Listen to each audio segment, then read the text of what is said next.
আসসালামু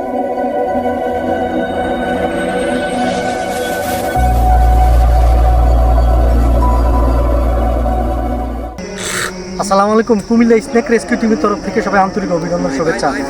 আপনারা তো সবাই জানেন যে পদ্ম গোকড়াটা আমি উদ্ধার করছি, পদ্ম গোকড়াটা উদ্ধার করছি যে কাজীপাড়া থেকে। পদ্ম গোকড়াটা কাজীপাড়া থেকে উদ্ধার করে আমি এটা অসুস্থ অবস্থায় ছিল, এটাকে আমি কিছুদিন সুস্থ করার জন্য আমি রেখে দিছি। রেখে সাপটাকে আমি সুস্থ করছি, প্রায় 99% সাপটা সুস্থ আছে।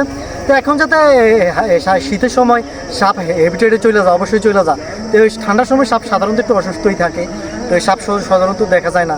তো সাপটা সম্পূর্ণ কমপ্লিট করা, সুস্থ হওয়ার পর্যন্ত আমি সাপটি আমার কাছে ছিল। এখন আমি সাপটি অবমুক্ত, অর্থাৎ আমি রিলিজ করে দেবো। ধরা কিন্তু অনেক কষ্টের বিষয়, সারা কিন্তু খুব আনন্দের বিষয়, কিন্তু এই আনন্দ উপভোগ করার লেগেই অনেক মানুষ প্রাণ দেয়। কিন্তু সাপ ধরা সারা মারা কই বিক্রয় পোষা আইনগতভাবে অপরাধ। কেউ সাপ ধরার চেষ্টা করবেন না, মারারও চেষ্টা করবেন না। তাহলে আপনারা সাপটা দেখেন আমি কীভাবে রিলিজ করি। এই সাপটির বাংলা নাম হচ্ছে পদ্ম গোকড়া, ইংরেজি নাম হচ্ছে মনোক্লেট কোবরা, আর বৈজ্ঞানিক নাম হচ্ছে নাজা কৈতিয়া। বিশেষ ধরন নিউরোটক্সিন। দেখেন আমি সাপটাকে ছাড়তেছি।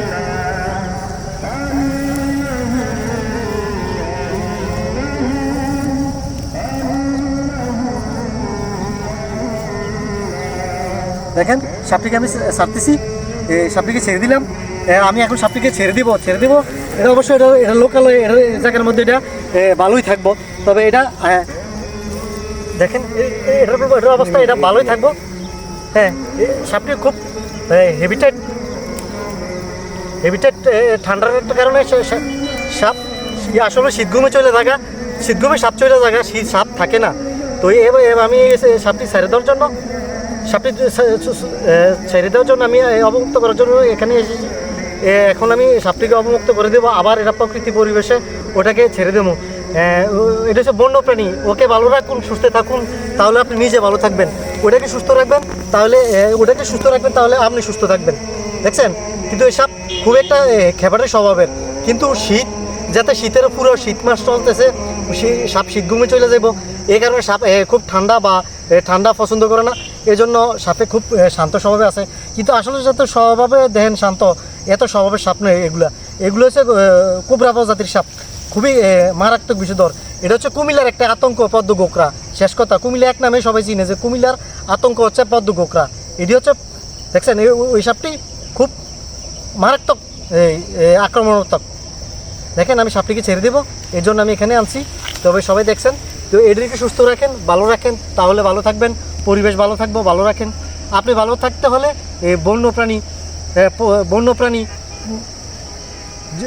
সব প্রাণী জীবজন্তু সব ঠিক রাখতে হবে, প্রকৃতি ভালো রাখতে হইব, পরিবেশ সুন্দর রাখতে হইব। এটা পরিবেশ সুন্দর রাখলেই আপনি ভালো থাকবেন। ওটাকে ভালো রাখেন তাহলে আপনি ভালো থাকবেন, ওটা যদি ভালো না থাকে তাহলে আপনি ভালো থাকতে পারবেন না। দেখছেন খুবই মারাত্মক। এখন কিন্তু ঠান্ডার কারণে যে কেউ সাপ সবসময় অসুস্থ বোধ করে, কিন্তু ঠান্ডা সাপ একের বেশি একটা পছন্দ করে না। দেখেন এই সাপটা আমি উদ্ধার করছি, যে প্রায় মানুষে বলছে সাপটা যে বাঁচতোই না ভাই, সাপটা আর বাঁচবে না, কিন্তু তারপর আমি সাপটাকে সুস্থ করছি। আমার ট্রিটমেন্ট যতটুকু জানা আছে আমি এটা করছি, করে আবার আমি প্রকৃতি পরিবেশে আসি, অবমুক্ত করে দেবো। আর আমি তো দেখছেন প্রায় আমি সবসময় যে সাপ ছেড়ে দেই বা অবমুক্ত করে দেই, সবাই প্রায় মানুষ অনেক ধরনের কথাই বলে আমরা এই করি সেই করি, অমুক করি সমুক করি। আসলে সব ভুল ধারণা, পুরো সম্পূর্ণ ভুল ধারণা। কিন্তু এই সাপ কেউ মারবেন না। কারোর বাড়িতে ঢুকে গেলে বা জালে আটকে গেলে, আহত হয়ে গেলে আমাদেরকে ফোন দিবেন। আমাদের চ্যানেলে নাম্বার দেওয়া আছে, ওই জায়গা থেকে আমাদের করবেন, ওই জায়গা থেকে আমাদের সবাই ফোন দিবেন বা সতর্কতা জানাবেন। নক দিলে আমরা যাবো, যে বন্যপ্রাণী উদ্ধার করে আবার ওটা প্রকৃতি পরিবেশে ছেড়ে দেবো।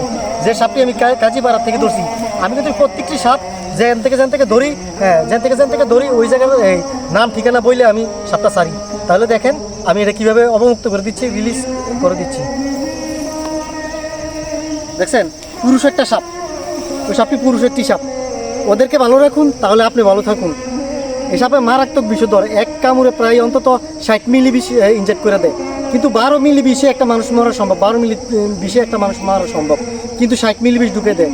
আর ভালো বিষয় হয়েছে যতবার কামড় দেয় ততবার বিষ দেওয়ার চেষ্টা করে না, বেশিরভাগ সময় ওগুলো বিষ দেয় না, সতর্কতা জারি করে তারপর এটা বিষ দেয়। তো এটা হচ্ছে আমরা ড্রাইভেট, মানে অর্থাৎ শুকনো কামড়, অসুস্থ হওয়ার মতো কামড় দেয়। ধন্যবাদ। দেখেন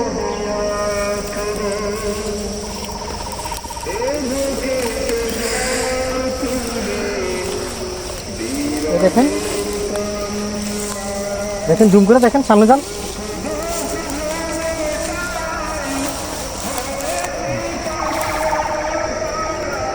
দেখেন পুরো কীভাবে যাচ্ছে, দেখেন ছুতে ইচ্ছে করে, এমন একটা জিনিস ছুতে ইচ্ছে করে। দেখেন খুব একটা মায়াবী জিনিস। আমার এমন অবস্থা হয়েছিল, একবার আমি কয়েকবার সাপ ছাড়ছি, ঘুরে আবার আমার কাছে চলে আসি, এমন ঘটনা করছে, মানে বিশ্বে একটা ইতিহাস হয়ে গেছে গা আমার এই ঘটনাটা। সবাই বলে ভাই ওরা এরকম ঘটনা আমরা কখনো দেখছি না। দেখেন সাপ যাইতেছে, যে দেখেন চলে যাচ্ছে, জুম করে দেখেন।